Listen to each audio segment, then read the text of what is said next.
Welcome to Self-Defence for Women Live an Empowered Life, the podcast that helps you stay safe, feel strong and take control, physically, emotionally and mentally. I'm Juli Waite, women's safety advocate and co-founder of Streetwise Defence. Today's episode is about something rarely discussed when we talk about self-defence, the emotional and psychological storm that can come with menopause and how we build resilience, set boundaries and protect our well-being during this major life transition. And I couldn't have a better guest to help us unpack it. I'm joined by Juli Madacey, co-founder of Fabulous Beyond 40, a platform that supports and inspires women to thrive in midlife. Juli is a menopause coaching specialist, master health coach, holistic health practitioner, and personal trainer. She's an advocate for women's empowerment and a vocal leader on topics like menopause, mindset, body image, and midlife transformation. Her mission is to help women over 40 reclaim their confidence, power and joy on their terms. In this episode, we're diving deep into how menopause can impact our emotional landscape and what to do about it. From medical gaslighting and being dismissed by doctors to emotional overwhelm, workplace pressure and the deep identity shifts that many women go through. This is an open and empowering conversation for anyone in the thick of it. So let's start with the emotional side of menopause. Juli, what was your experience and why do you think this part of the journey still isn't talked about enough?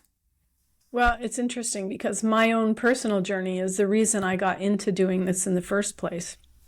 I was already a certified holistic health practitioner when we moved to Italy 11 years ago, and I was in the throes of my own menopause transition. I didn't understand what was happening with my body, and I went through so many different emotions. Of course, I had an international move and learning a new culture and language to add on top of that. But it was 11 years ago now. This was not a topic that was ever discussed. And while it's being discussed more broadly now, it still really isn't part of the conversation because there's still a lot of taboo around it. Yeah. And because of our fluctuating hormones during this phase of life, starting after age 40, all the way through postmenopause, and I think this is something that affects women a lot because many women don't even understand how this phase of life works. Menopause itself is one day. It's once you've gone 365 days without a cycle, a menstrual cycle, that next day is your menopause day. And then everything after that, until the day you die, is postmenopause. Right. So perimenopause... I don't think a lot of people kind of understand that, do they? No, they really don't. And I know some women feel like, oh, I don't have to worry about this yet. It isn't affecting me. And other women say, well, I'm already through that. I don't have to worry about that. And that couldn't be further from the truth. So understanding that perimenopause can start 10 years before our menopause day. So usually we say around 40 because the average menopause age for most women in Western society is 50 to 51. So we say once we hit that 40, our ovaries are going to be trying to kind of dwindle down. We have a specific supply of eggs that our ovaries produce throughout our lives. And so as that production starts to fall and fluctuate during that 10 years before the menopause day, it also means our hormones are on a massive roller coaster. So we're going to have huge spikes in estrogen and huge valleys in estrogen throughout this 10 years. So we end up with mood swings. We all know about PMS, but those kinds of things can be really heightened during this phase of life because of those great fluctuations. Up until then, things tend to stay fairly steady throughout the monthly cycle. Yeah. And when that happens, we get into this emotional chaos and we can experience things like brain fog and some cognitive disconnection, I like to say, where we just feel like, am I losing my mind? Our body is changing in very subtle ways and we don't realize it. We might start to gain weight. We might not have energy like we used to. Our sleep is disrupted, and all of those things play into how our emotions express themselves. And then when you add to that the pressure from society that's always telling us, keep a stiff upper lip, never let them see you cry. We have to maintain this steadiness as we look after our families and our work and our communities and our friends and everyone else in our life. And we still end up at the bottom of that list because that's what is generally expected. And add all of that on top of these changes to our body, and it ends up into this big emotional disruption, I like to say, because first of all, we aren't very good at expressing our emotions in a healthy way anyway. And then you add all of these additional pressures on top of it and all these other fluctuations, and it just magnifies all of those things. So that can result in things like anxiety, feelings of depression, feelings of rage. That's becoming more common because emotions have to be expressed. It's our body's way, our nervous system's way of putting itself out of that fight or flight mode and into the rest and digest mode and engaging our parasympathetic nervous system. So if we don't close that loop by expressing those emotions in some way, they will find a way out. So whether that's in fluctuating emotions, fluctuating moods, there's a great book called The Body Keeps the Score, and I can't pronounce the author's name, but emotions we don't correctly express, especially when it's something that could be even traumatic for us, they will find a place to reside in the body until we can express them. So a lot of these symptoms are exacerbated by unexpressed emotions. Yeah. Sorry, that's a very lengthy answer to a simple question. No, it's a lot to take in. And as someone myself, I'm 47, definitely in that perimenopausal phase of my life, and I've noticed it probably for about 4 or 5 years now.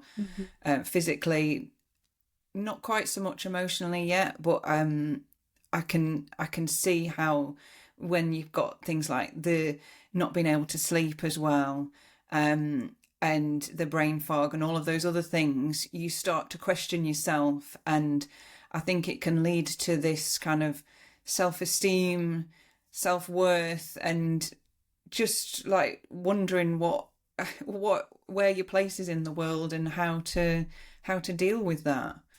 Yeah. And in the meantime, we're just getting on with things, right? We make ourselves sort of push through it, thinking that if I can just get to the other side of this. Yeah, not but 10 realizing years and beyond is a long time. I know my mum, she went through the menopause around 50, but when she was 70, she was still having hot flushes. So she'd had 20 years and night sweats and things, and she'd had like 20 years of that. So it's not just like you said, oh, it's over within a few years. That's not the case, is it? No, and it's maybe for some people have an easier time of it, but it can be very prolonged. It can be, and the bulk of the symptoms tend to aggregate. What I want to say around like 2 to 4 years on either side of the menopause day. But that's not to say that those symptoms don't or can't happen all the way through. And one of the things that becomes frustrating is that every woman is going to experience menopause, this whole transition, differently because of our health status, our genetic predisposition to these things, the environment that we live in, the stress, our ability to manage our stress, the kind of food that we eat, the kind of activity that we do. There's so many different factors. The good news is, because I know right now it sounds like a lot of doom and gloom, but the good news about this is that we have a lot more control over these things than we think. So when we look at those factors that are involved and we look at the things that we can control, it gives us the ability to navigate that transition and choose how it's going to feel for us. Yeah.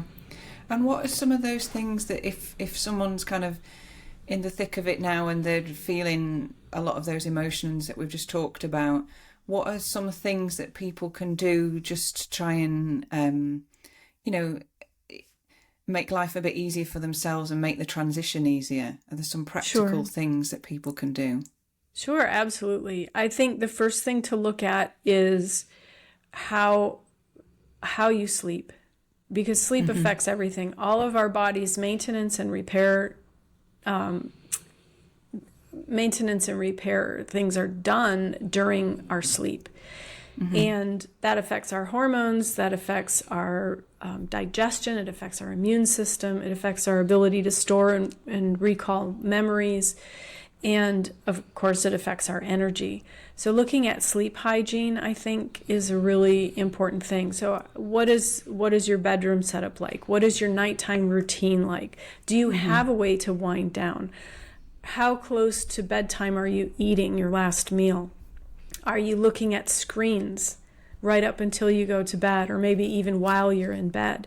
These are all factors that have a big impact. So tidying up the sleep routine, I think, is a great place to start. We like to coach our clients on, we call it a 3-2-1 method. So no food 3 hours before bed. Right. Stop eating. 2 hours before bed, no more work. And 1 hour before bed, no more screens. Yeah, that's an easy way to remember it, isn't it? Yeah, and that isn't something that probably most people can just do overnight, as it were, but it's a great goal to get toward. So maybe focusing on one of those things. If you tend to eat late, can you eat a lighter meal? Can you eat earlier? Because especially when we get into sleep, if our body's going to always prioritize digestion. And if we're trying to digest food when we're supposed to be repairing and rebuilding and restoring, then we're going to feel really fatigued when we wake up. It's going to affect our hunger hormones, it's going to affect our stress hormones, and the quality of sleep that we get is not going to be nourishing. And that can have a long-term impact on our health generally. So I think sleep is a really good place to start. And again, just choose one of those things to focus on. Screens, to me, the clients I've worked with, I think getting the screens shut down at least an hour before bedtime has had a major impact on their ability, the quality of their sleep. Right. Okay.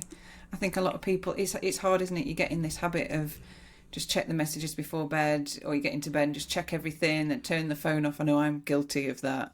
Yeah. But it becomes a bad habit then, doesn't it? And time passes by so quickly when you're on the phone, and then before you know it, you've spent 20 minutes, half an hour on it. Yeah, and that blue light stimulates your brain to say, hey, it's daytime, you need to wake up. So we don't produce the melatonin that we need to tell our body that it's time to go to sleep. It interrupts that cycle. And I worked with a client, and she said, I can't do that because when I wake up in the middle of the night, I don't have anything to do. I get restless, so I play games on my phone. And I challenged her to leave the phone outside of the bedroom, because she could still hear the alarm when it went off, and it would help her get up and out of bed on time. And she came back a bit sheepishly and said, that's the best week of sleep I've had in years. Because you do need sometimes just a bit of disruption to your routine, don't you? Just to be able to go, okay, I've always been doing it like this. Now I actually need to make some changes. Sure. And change is hard. We know this. Change is hard, especially after we have how many years of practicing the same habits over and over. So that's why we encourage people always to take small, simple steps. Yeah. None of this has to be complicated or difficult. But we do owe it to ourselves to give ourselves the kind of care and support that we need at this phase of life to help make it easier. Yeah. And with you mentioning there about giving ourselves the care and support that we need, I know that a lot of women experience lots of different symptoms, some of them physical symptoms, and then they go to the doctor, go to the GP to try and get some support. And it can be very hit and miss what level of support, what attitude you get. depending on, who you go to, who you see. And there can also be a lot of dismissal of women going with these symptoms, a lot from the medical profession. And we know we've talked about medical gaslighting during menopause. So what's kind of your experiences of that, and what your people that you're coaching saying about that? And is there something that women can do when they go and ask for help? Because it actually can be quite a big step to go and ask for help, and then you go and ask for help and you get dismissed, or you're made to feel like you're being silly or exaggerating. Are there some tips around that, or what's your kind of thoughts on that? Sure. And I've experienced this for myself, so I can appreciate what that's like. What I would advise women to do is, first of all, keep some kind of journal or list or just a note page, and start to pay attention to the symptoms that you're having, or the concerns that you're having, and watch for any particular cycles or any particular trends. But keep track, because the best thing you can take to your doctor is data. Most doctors get less than an hour of education throughout all of medical school on menopause. So it's so shocking, considering, you've got half the population that are going to go through this. It's shocking in one way, and then another way it's not, because women have always been an afterthought in the medical system anyway. Women's health has only been directly researched for about 30 years. So we don't have the data. In most medical recommendations, physical training recommendations, medical research, women are treated like small men, and we're not. We're very much not that. So doctors don't do it out of malice. They just do it out of ignorance. They just don't know. Yeah. And what they're taught is, you have these symptoms, here are the medications to treat them, and send you on your way. And especially now, I've heard in some of the medical health systems, when you make an appointment, you can only talk to the doctor about that one thing. Now, when you have... I've heard that, Yeah, and that's it's terrible. It's terrible. It's a terrible disservice to humanity, I think. But when you go in with information to say, okay, I want to talk about perimenopause, or I want to talk about menopause. Unfortunately, there isn't a test, but because of the symptoms that women have, especially the emotional symptoms, the anxiety and symptoms of depression, 30% of women, more than 30% of women, are misdiagnosed with depression or anxiety and put on SSRIs and other medications, when in fact these symptoms are related to menopause. And again, because doctors just don't know. They think, oh, you're feeling sad, here, take some antidepressants. You're feeling anxious, take some anti-anxiety medicine.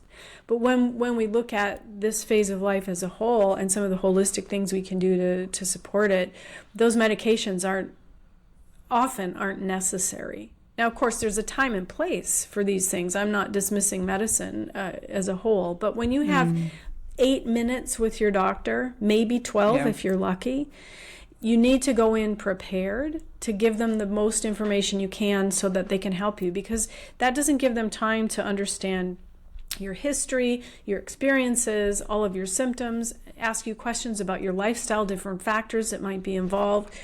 Their hands are very tied. So going in and being your own advocate. The other thing I would say is, if you feel dismissed, find someone else to talk to.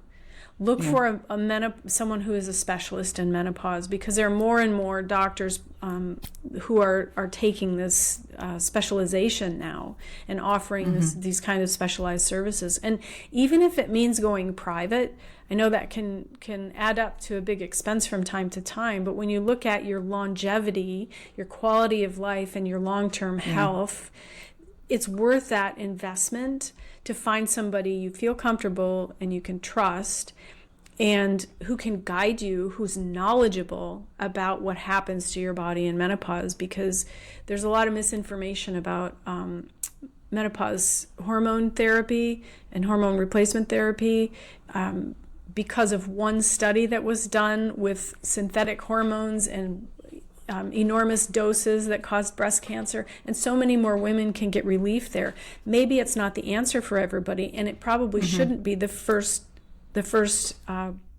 thing that people try.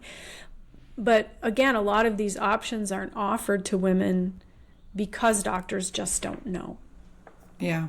And that was, I remember, I've heard of that study. That was a study that was many years ago, wasn't it? But it got such big media headlines that it's stuck. Yes. And then there's still this big fear about hormone replacement therapy, and a lot of doctors have just kind of stuck with that, haven't they?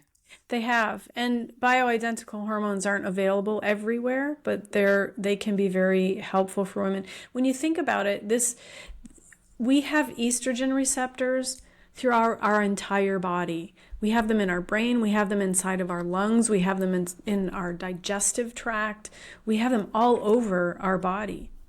So all of these symptoms that we're experiencing are very related to the drop in estrogen. And when we look at the long-term health consequences that women are dealing with after we get to postmenopause, increased risk of heart disease, increased risk of dementia, increase in cognitive decline, increased risk of diabetes, increased risk of osteoporosis and fractures. One in the Royal Osteoporosis Society in Britain has done a study that shows that 50% of women over the age of 50 will experience a fracture related to the decline in bone density, which is directly related to the decline in estrogen.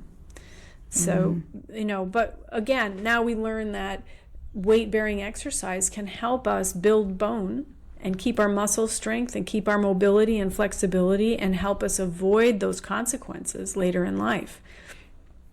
So it's a shame that this kind of information isn't being given out by the health service, But I guess that's another discussion for our health service. It's more like here's, you've got a problem, here's a pill to solve it. But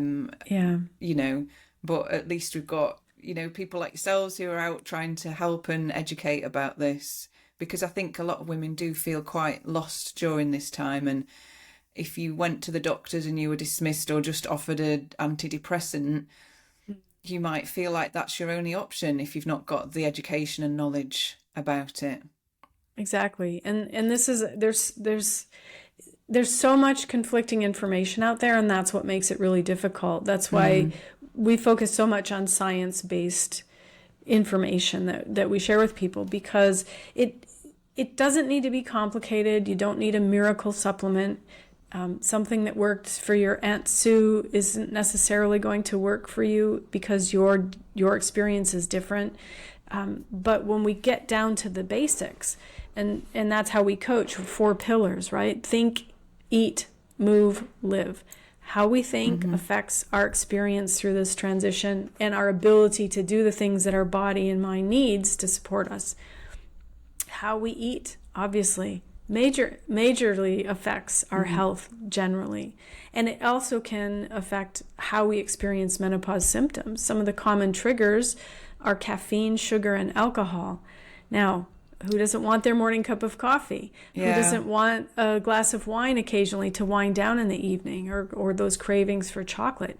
It's not that those things need to be off limits, but we need to understand how they affect our body, because we've become out of tune with how we feel when we eat and drink certain things, the way we move. If you're feeling a bit overwhelmed and fed up with things, what do you go for? You go for the comfort or the coffee or the wine or the chocolate or the cakes and biscuits. You go for those kind of comfort things, don't you? Thinking it's going to make you feel better, but underneath it's not really doing you many favours. It isn't, but one thing to understand about that, because again, when we look at emotions, when we look at the way we eat, there's a lot of shame around there, and it's unnecessary. We don't set out. I don't know a single human being who sets out to cause problems for themselves. Yeah. What the actions that we take are designed to help us in some way. And it may be from old belief patterns that we learned as children, like you fall down and skin your knee and mom gives you a cookie to make you feel better. It doesn't take very many episodes of that happening before you learn that cookies make me feel better. And that's in the back of your brain, even though you're not consciously thinking about it. So when we have stress, when we're struggling with things, it's a natural thing to want to go to those things that bring us comfort, that we remember from childhood. There's also, this is really interesting, I'm going to geek out a little bit, but there's a nerve network called the trigeminal nerve, and it passes behind our jaw, behind our ears, and goes into our brain. And when we chew, that is stimulated, and our brain releases neurochemicals that make us feel better. Oh, I did not know that. Oh. Yeah, and so that's why certain textures of foods you find soothing and comforting. Some people go for crunchy foods when they're stressed or angry, or when they're sad, they want something that's creamier. And it's stimulating that trigeminal nerve. And you find it, you look at when babies are upset, they put things in their mouths, or when animals are upset, they chew on things. It's that innate sense of bringing calm to ourselves. So we're kind of wired that way. And once we become aware of it, and we become aware of, again, I want this chocolate, or I want this glass of wine because it's going to make me feel better right now. And then we start to tune in to, how did that make me feel afterwards? Did I enjoy it as much as I thought I would? Or was I just going through the motions, because that's what I usually do when I feel this way. How did I feel an hour afterwards, 2 hours afterwards? Was my energy tanking? Did I get a headache? Did I feel bloated? And starting to tune into those things, we can start to make those connections a little bit more easily for ourselves to find out, because not everything affects everybody the same way. No, it doesn't. Yeah. It's interesting you said about the 4 pillars that you teach with, and one of them being think. Yes. We teach self-defense with 4 pillars as well, and one of them is mindset.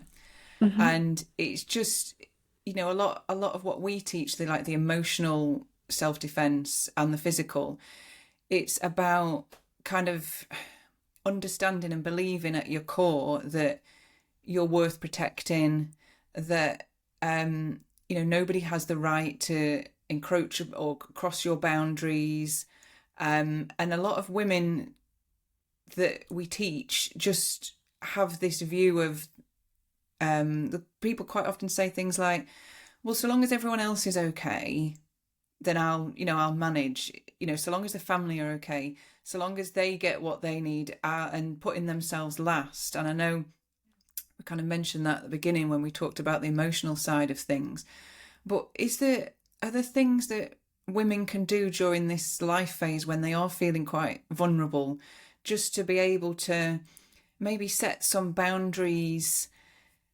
that will help them deal with this? Because I know, a lot of women might have teenage kids at this time of life. You might have elderly parents that you're looking after. You've got work, a lot of things going on.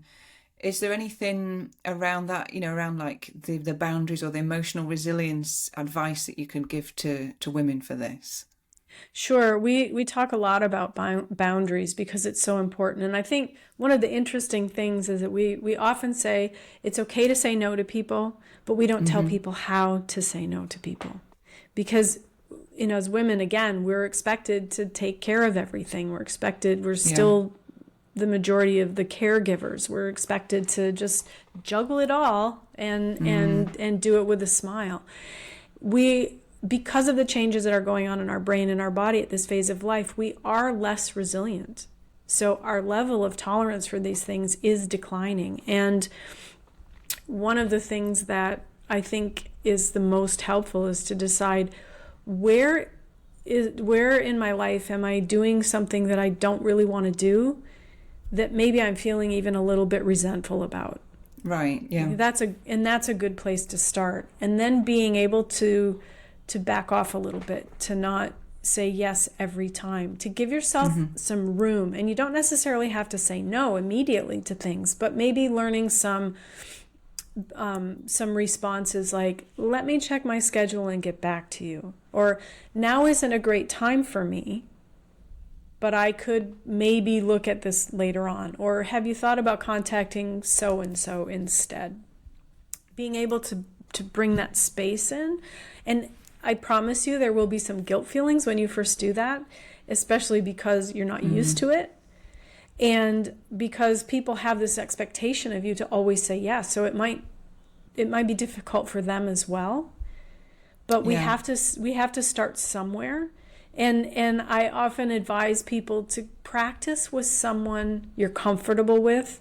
And if you can't find someone to practice saying these things to, then practice in the mirror. Because when you're presented with the opportunity to say, that's not going to work for me right now, or one of my favorite lines is from one of my coaches who always says, my schedule is as full as I'd like it to be right now. Thank you for asking. You know, you don't have to be mean. Setting boundaries isn't mean.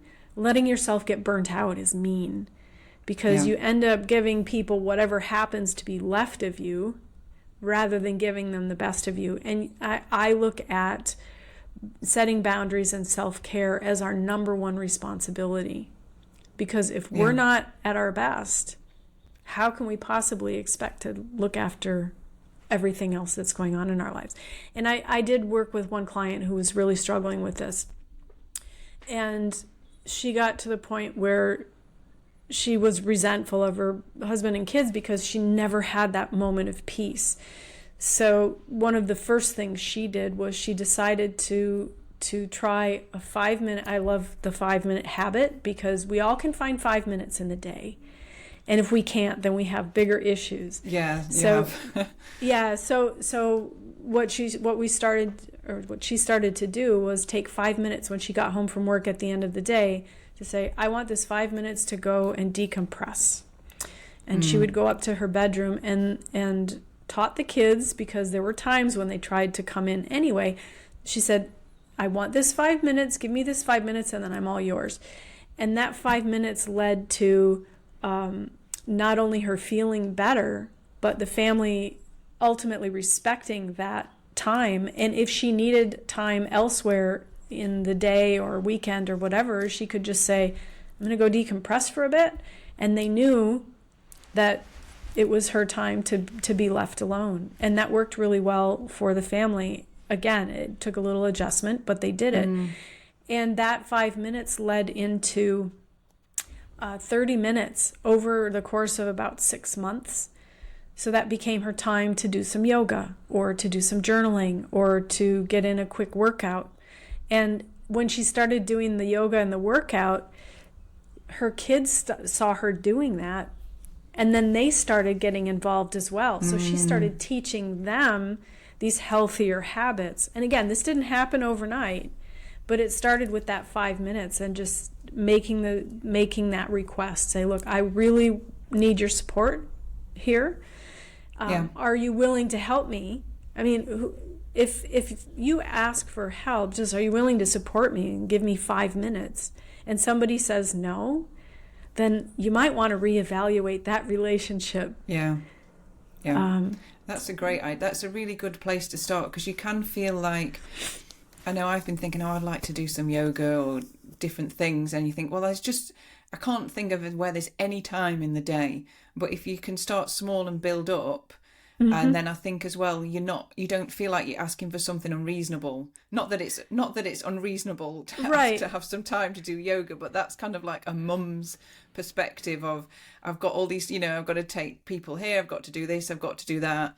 But if you can start with 5 minutes, and then I liked what you said about practicing in the mirror and having some responses, because I think if you've not thought about your response or how to say no in a nice way, if you've not got that prepared, you feel like you're going to be mean, or it's going to be kind of like more guilt around it. So if you can have something that you can say that's a nice, kind response that frames things from your perspective, that's a really good tip for people to try. For sure. And once you've practiced it, it will come out more naturally. It won't have that sort of blurting out or that angry response. that sometimes we let things build up until we just can't stand it anymore, and then we blow because we haven't given ourselves that space. Yeah. So that practicing that to make it feel more natural, I think is important, because especially if we say, well, I'm not really sure, we're leaving that loophole for people to push us and to push back at that boundary. And the way I look at it is, if we had a loved one, a child or a partner or even a pet, and someone was pushing and pushing and pushing at them and not relenting, wouldn't we jump in to defend them? Yeah. We wouldn't want to see them treated like that. And in the end, this is what we're allowing to happen to us, because people will treat us, people will push us as far as we let them. So by gently backing off and gently establishing those boundaries, it's again, change can be hard, but when we do it in a kind way, when we do it in a gentle way, and understand that we deserve the same time and energy that we give to everyone else. Yeah. And I think at work as well, this can play into it, because you might be having lots of things piled on you at work, but then you're feeling like you can't cope at work and you might need some extra support. And workplaces do have a duty of care towards their staff, and they should be supporting you. Some are getting better at it. I've seen, menopause policies and things and menopause champions in some workplaces, but then in others, there's kind of very little understanding. So I think that's another place where women have to feel able to stand up for themselves. We really do. And if somebody's interested, I was just attending a seminar or webinar yesterday, and there is a standard, and I just want to find it, for the British Standards Institute, and it's 30416, and it's the Menopause and Menstruation Standard. And it's got a way for people to start looking at how to adapt that and adopt that in the workplaces. And it's right. Obviously a work in process, but there are some really big companies like Virgin Media and Marks and Spencer's who have taken this on board and are creating these more supportive policies. And the way I look at it is, okay, first of all, we don't have to share really personal symptoms and experiences, but we can say things like, I really could use some support with this, or I'm having some health issues that I need a more flexible working schedule, or I need to take a few moments, on my own, or whatever that might be. But if you never ask, the answer is always no. Yeah. And the more women that start to ask and start to talk about it, the easier it should get. Yeah, this needs to be a normal conversation. This is 1/3 to 1/2 of our lifespan. This isn't something we just get over. It's not a medical condition. So this is something we need to start to talk about openly and normalize, because it is normal. There isn't if you have or have ever had functioning ovaries, you will go through menopause. Yeah. At some point in your life. And even if you haven't had or have never had functioning ovaries, you will be associated with, related to, or somehow connected with someone who is going to go through menopause. So this affects everybody. Yeah. And it's good for men to understand. I've been telling Dean about it, and other family members, so that they can understand and support. Otherwise, it's just this kind of whispered taboo subject that men feel scared about as well, and they shouldn't have to. If they know about it, they can talk to you about it and support you with it. Yeah, things are much less scary when they're out in the light. Yeah, definitely. Oh, well, thank you so much for your time today. I'm sure that advice will be really helpful for women that are perimenopausal or postmenopausal, or in that whole part of their life. If there was maybe like one key piece of advice that you'd give to women in this time of life to help them be more emotionally resilient, is there one kind of thing you'd suggest for them? I would say, remember that if you're starting to feel a bit lost, lost yourself. You're finding your way back to who you truly are. You've played all of these roles all of your life, and you've met with all of these expectations, and it's time this is a time of reinvention. It's okay if it's messy. It's going to be messy. So when you can have a vision of who it is that you want to become, and start stepping into that, advocating for yourself when it comes to medical care, advocating for yourself when it comes to being able to set boundaries, and stop being invisible, because you're not invisible. You're becoming who you're meant to be. And please get support, get help, and don't be afraid to ask for what you need, because again, if people don't know you need help, they'll never be able to give it to you. I love that. That's so positive and inspirational, and I think that is just a really lovely way of looking at it, like finding yourself and coming back to who you are and who you're meant to be. I think that's a really positive way of looking at it. So thank you so much for your time. Before we finish, could you tell us a bit about the Fabulous Beyond 40 and how you support women? Because I know that having a community to go to and having people to be able to ask questions of is so valuable. Can you tell us a bit about that and where people can find you as well? Sure.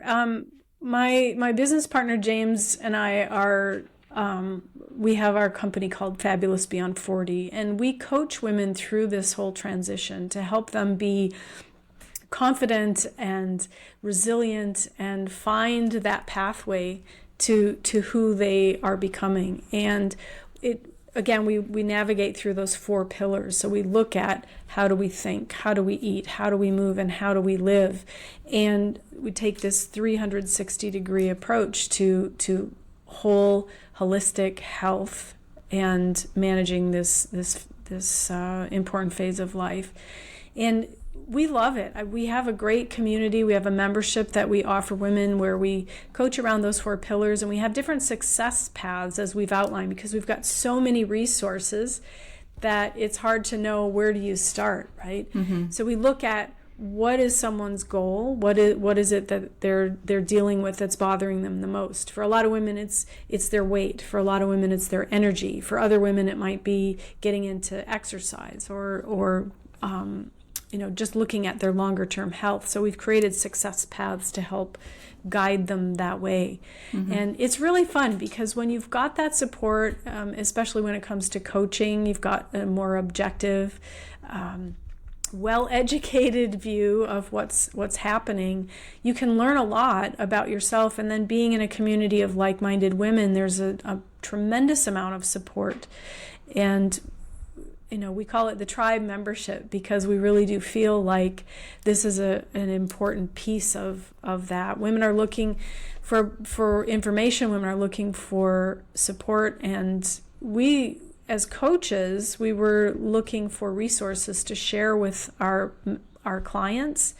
Yeah. And we couldn't find anything out there that we trusted, that we thought had the robust kind of support that women need during this phase of life. So we just created it ourselves. So great. Well, that's often the best way, isn't it? You can't find it out there, so then you can kind of create it to do exactly what you need it to do. Exactly. And so we wanted to make it accessible and affordable for everyone. And so that's what we've done. So it's a really great membership. We've got learning sessions. We've got guest experts that come in and talk to us. We've got group coaching. We have workouts. We have the community support, and it's all done on our own software platform. So it's a lot of fun. If anybody's looking to get some more information, to get in touch with James or myself, we offer a free coaching call for women. So they can go to a website. It's freecall.fabulousbeyond40.com, and they can book a time with either one of us there, and we'll, whether they decide to work with us or not, we'll make sure that you get a pathway forward, that you have a clear view of what you can do to take back your control of your journey. and Great. make it more positive. I'll link that on the episode website so people can find that. And are you on you're on Facebook and Instagram as well? We'll share those too so people can find you there. Terrific. And we look forward to talking to people because this is important. It needs to be supported. Absolutely. And I'm sure the advice you've shared today is going to, it's got me thinking about things already. So my mind's kind of going, all right, I'm going to try this or that. So I'm sure it's going to be helpful for people. So thank you so much for your time. And if you have enjoyed this episode, please share it with people, share it with women that need to hear this, and like the episode, subscribe, and it'll help us be found by more women. Thank you. Until next time.